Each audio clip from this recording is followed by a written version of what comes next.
All right, greetings, HBio students. Mr. Labonte, I'm going to be talking about evolution and human evolution as well.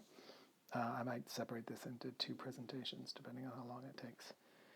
My requisite cartoon, a little bit of an homage to Newton's apple, but this time, of course, it's the monkey falling on Darwin's head. Ha ha ha. Okay. It's important to get a sense that Darwin didn't come up with the concept of natural selection in a vacuum. That there are the idea of evolution, that is, that animals are changing. So there's a number of things, even probably, yeah, so I think we'll start here with this one. I know this isn't in order exactly, but this is barely in chronological order. For thousands of years, people had been breeding animals, and they knew that like a tall or a strong ox or a strong horse would have babies that were strong. So something was being passed on from parent to child. But there were a number of other things that had happened that really primed the pump for Darwin's work.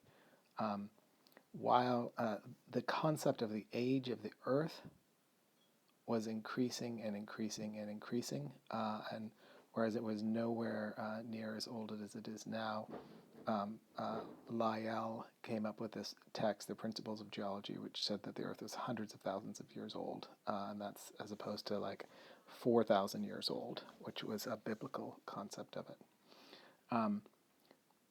It was common knowledge that fossils existed. It was originally thought that they were placed there by God to test our faith.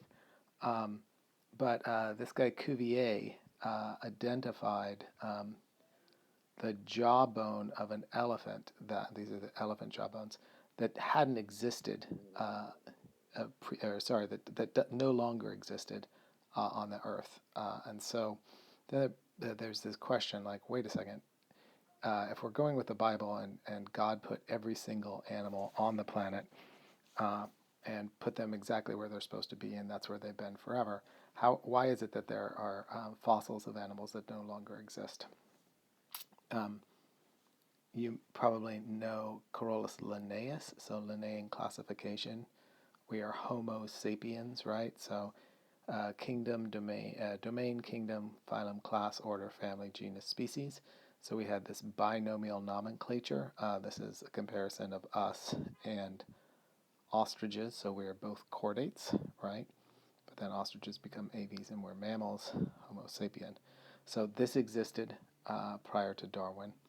And we even had the concept of evolution. This is an image of this naturalist or scientist or philosopher called Lamarck.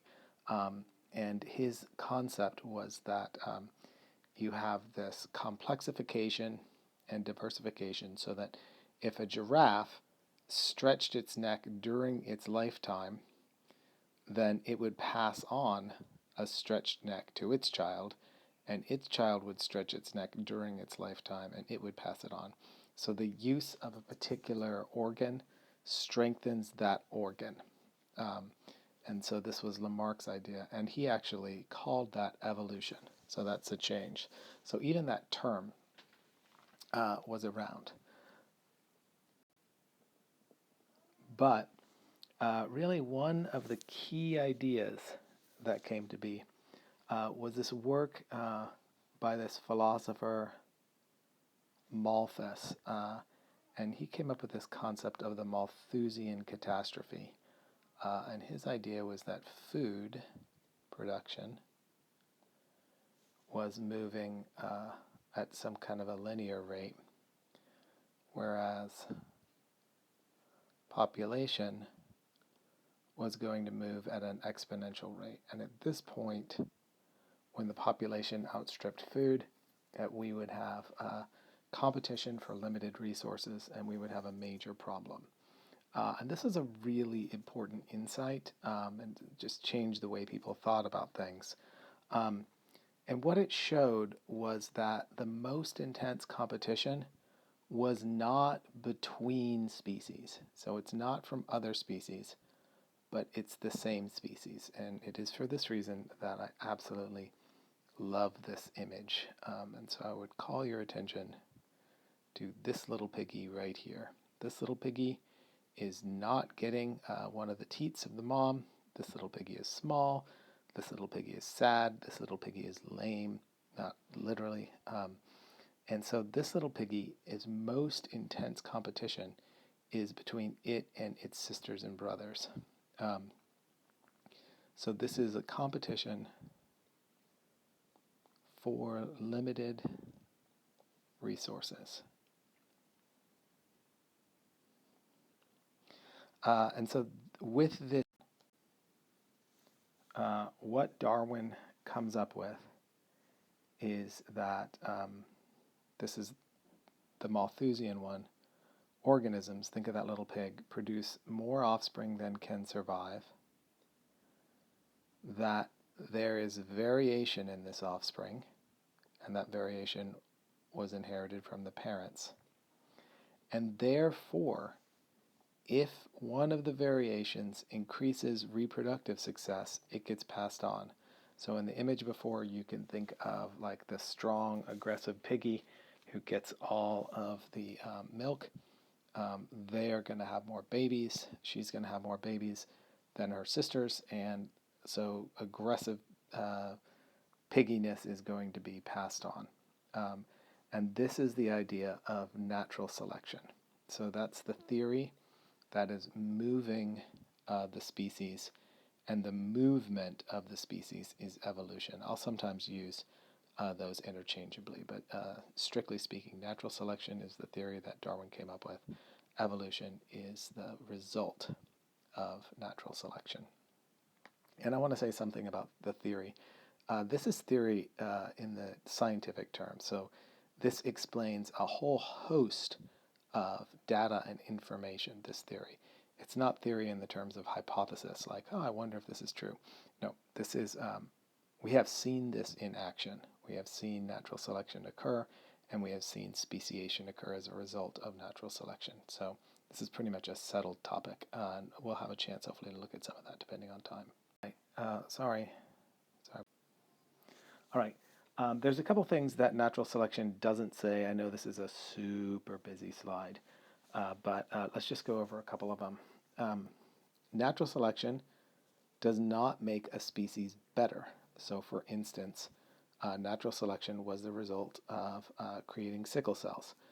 Sickle cell anemia is a disease that actually helps individuals survive in highly in areas where there's a high level of malaria.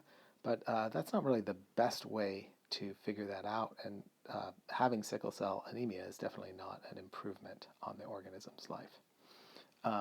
It is also the case that not all traits of organisms are adaptations.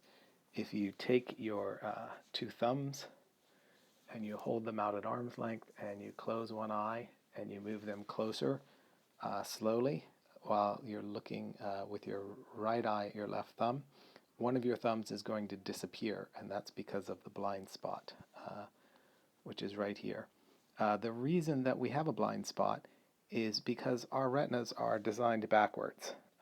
It's a totally ridiculous and crazy way to have an eyeball, but the blind spot is in no way advantageous or helpful for us, so it is not an adaptation. It's just the consequence of the way that we were designed. An organism evolves a trait because they need it. I often describe this one. This is the one that is most often mistaken. So Mother Nature doesn't care. Just because you need something does not mean you're going to get it. Mother Nature is just as happy having you die.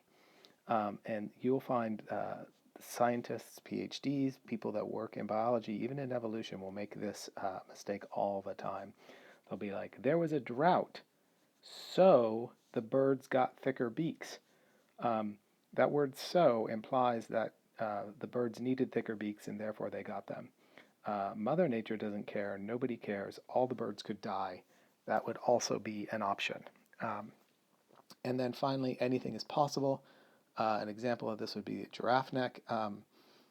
It would be great for the giraffe if it didn't have the same number of cervical vertebrae, C vertebrae, as humans do.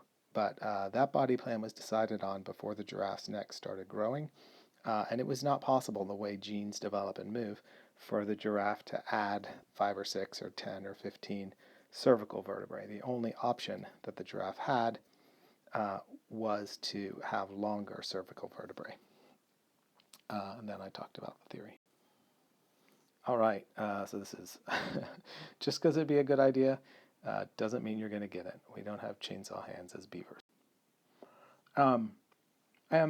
This is one, there's just two things here I wanted to point out that it becomes really hard to think that we, in fact, are this kind of apex species. We are 1% of species on the planet. I have this quote about beetles being like 22% of the species. The truth of the matter is there's probably 10 to, well, actually 1,000 to 1,000,000 times more species that have not been categorized than have been categorized. And recently we're coming to realize that for every beetle there is at least one, if not 6 different types of parasitic wasps. So if there's a lot of beetles, there's a whole lot of parasitic wasps in the world. But this is just a sense of all of the different orders. And here we are, my favorite cartoon of all of the cartoons.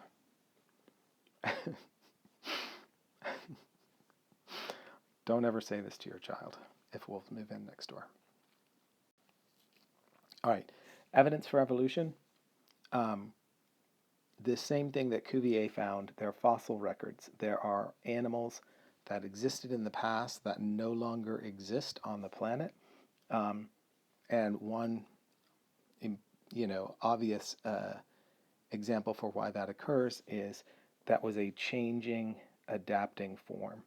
So the modern horse was related to this Merycohippus, and this Merycohippus does not exist anymore as it evolved into the modern horse. That occurs because of environment. Similarly, when we look at the bones of species, many of them are homologous. So homology is sameness.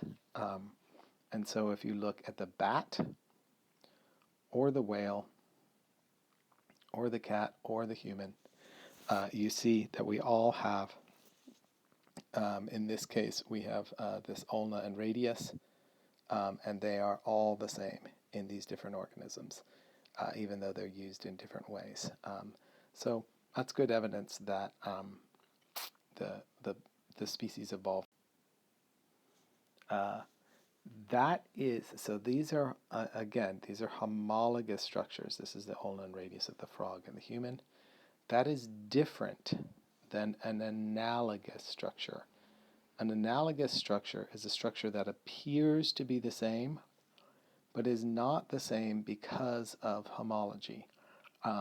So an example of this would be, there's a couple different ones, but let's say you have this fin of the shark and the fin of the dolphin. These two structures did not evolve from the same structures. So this is not an example of homology. The fact that they look the same is because of what's called convergent evolution. So I'll write convergent. I think I'll write this somewhere else.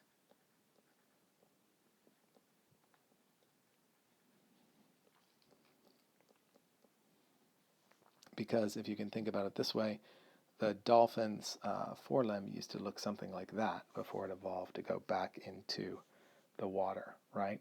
So the similarity in this is as a result of convergent evolution. So that's analogous traits, not homologous.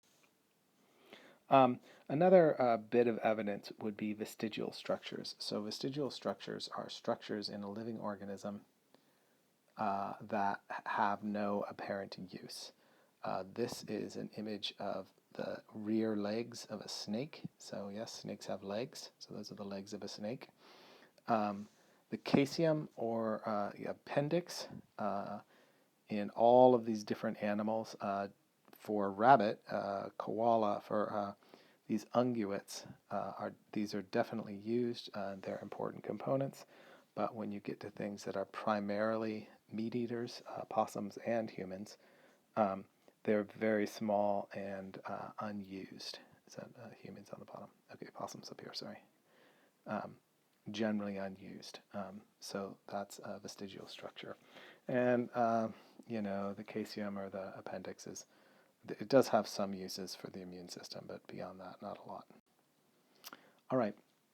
And then geographical distribution.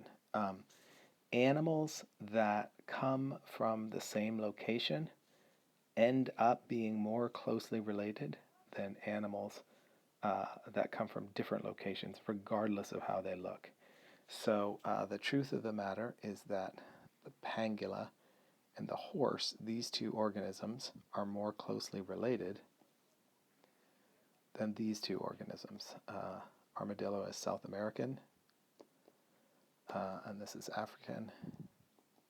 So South America split off. The armadillo evolved into a similar environment as the pangolin, but the pangolin and the horse are genetically more similar. All right. The best example of this is Australia. And so what happened with Australia is at 300 million years ago, right here, Antarctica, India, and Australia broke away from the rest of Pangaea.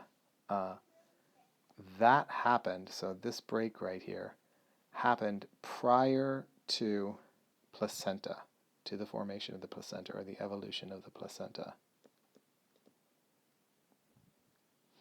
And over here in Africa, mammals evolved a placenta. And the importance of a placenta is it's a very, very efficient way to get food and oxygen into the fetus while the fetus is still in the organism. If you do not have that, if you don't develop a placenta, which is what happened over here and particularly in Australia, then you have to get the fetus out of the body when it's very, very small, because if you don't, it won't have enough oxygen and food to survive. And so all of the organisms that ended up growing in Australia are marsupials. That is to say, they have a pouch where they're feeding a very, very underdeveloped and small organism, whereas all of the organisms that are in Asia and India bashed back into the continent, so then it got populated with all these other things, and Antarctica doesn't really have any animals on it that obviously that are indigenous to them. Obviously, they're penguins and things like that. But all of the animals here are placental. And so it's really just Australia that has these marsupials. So why do we care? Well, if we look, what happened is you end up having organisms that look almost exactly the same because they're taking advantage of the same environment. But these are placental and these are marsupial. All of these organisms are more closely related to one another. All of these organisms are more closely related to one another. So this is an example of convergent evolution.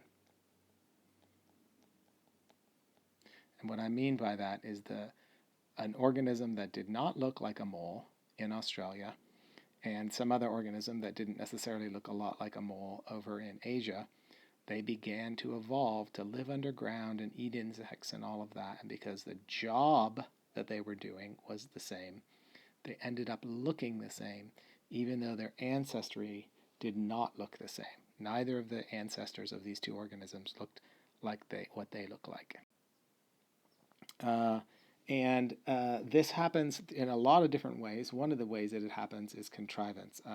Sorry you can't see this video. This is a great, cool video of a flying frog. Clearly, frogs don't have wings. They're not going to get wings. They're never going to get wings. But the skin between their toes, just like Jerry Frank, grows larger and larger and larger until they fly. All right.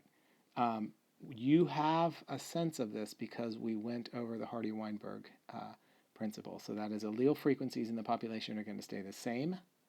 Assuming the population is large, you have random mating and things like that. Unless you have one of these things happen. Either natural selection, so let's say whatever, all of a sudden there's a drought and the seeds become very, very thick, and so you have to have a thick beak to break the seeds. So all of a sudden, the birds who happen to have thick beaks are going to do well of a particular species, and the ones with thin beaks won't make it. Sexual selection, some birds have really cool songs, and so other birds want to have sex with them. Migration, you have a bunch of birds that find a new island, they get blown there by some hurricane, and they're able to use one of the resources. Mutation, there's a bird named Jim, and it mutates so it can see through foliage and get more food than everybody else. And then this is one that we did see, just random chance, genetic drift, right? And this particularly, as we talked about yesterday, happens in small groups. All right, so natural selection can happen in a bunch of different ways. These images are from this researcher called Hofi Hofstadter, who did work with these mice called rock pocket mice, which are super cool, and you might want to look them up, but I can't really talk about them a whole lot. So let's say that there are basically there's brown sand, and these mice are trying to avoid getting eaten by owls or hawks, right? Well, natural genetic diversity, this is a polygenetic trait, right? You're going to have some mice are going to be very light, some mice are going to be dark. They're going to get eaten, right? So the majority of the mice are going to be right in the middle. This is called stabilizing.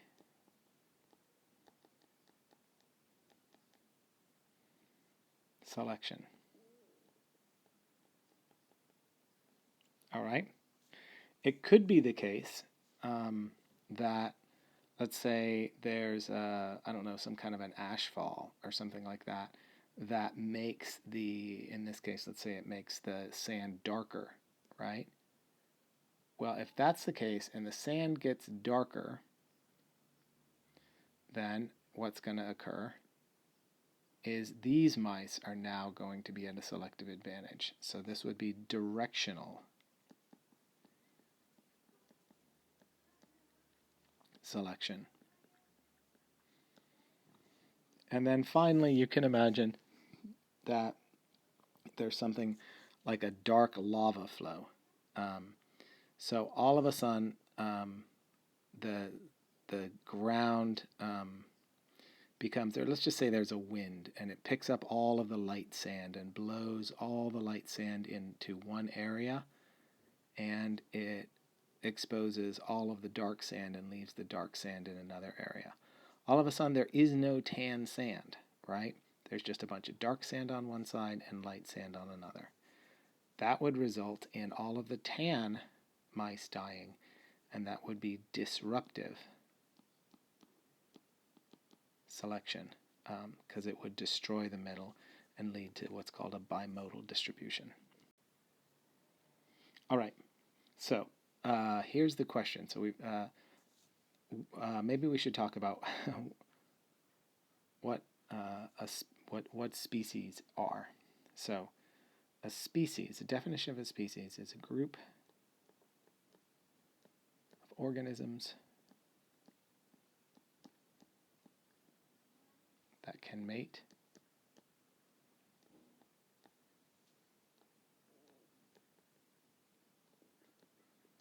and have fertile offspring. That's a number of the species. So you can have adaptive radiation, so you can have organisms on one island, or the mainland, they go to this island, and these organisms go here. These organisms on B evolve and they go back. And at this point here, so we'll just take this point right here, the organism C can no longer mate with the organism B and have fertile offspring. Once that occurs, even though their ancestors were the same, you have what's called speciation. Because if they cannot have fertile offspring, excuse me, if they cannot have fertile offspring, then they cannot exchange genes, and that's what. Here's this is kind of a cool example. I think this can happen for lots of different reasons. I just showed the islands. This is the salamanders in California. So salamanders basically have been moving down from the south, or from the north down to the south, but they can't live in the Sierras.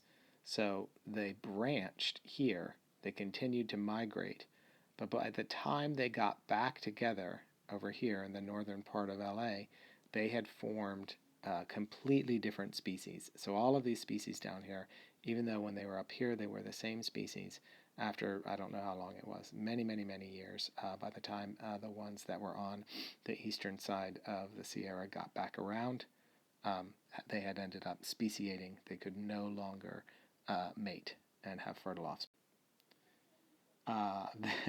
This is just a really cool one. You can read this on your own, but by using this thing called a molecular clock, by basically looking at the rotation rate of DNA, we have been able to figure out when humans started to wear clothing, because when humans started to wear clothing, it's when we started getting the reproductive isolation of lice, head lice, body lice, and pubic lice.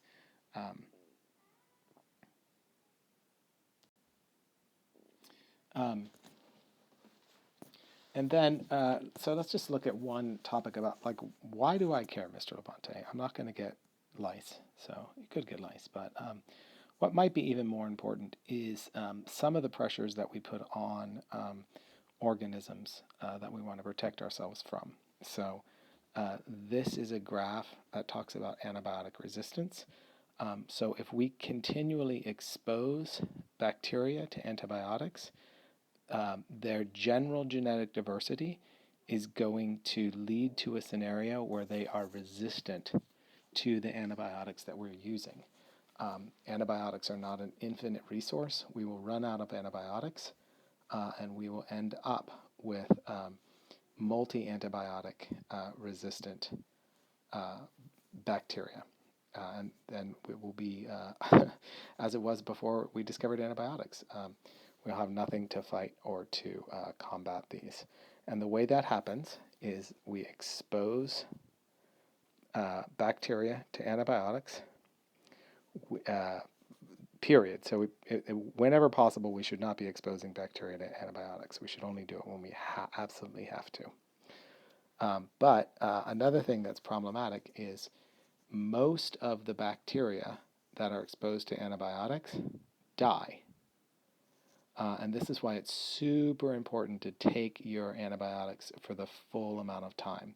Because what happens is you start feeling better, but what you've done, the reason you feel better is you've killed 99% of the bacteria. The only bacteria you haven't killed are the ones that are resistant to the antibiotic, and they're basically, they tolerate it. They may not be happy, but they can live. You stop taking the antibiotics, they start replicating again, then they replicate in high numbers, and now you have an infection full of bacteria that are resistant to antibiotics, which can be very dangerous and deadly. All right, I'm going to stop there, and we'll do human evolution later.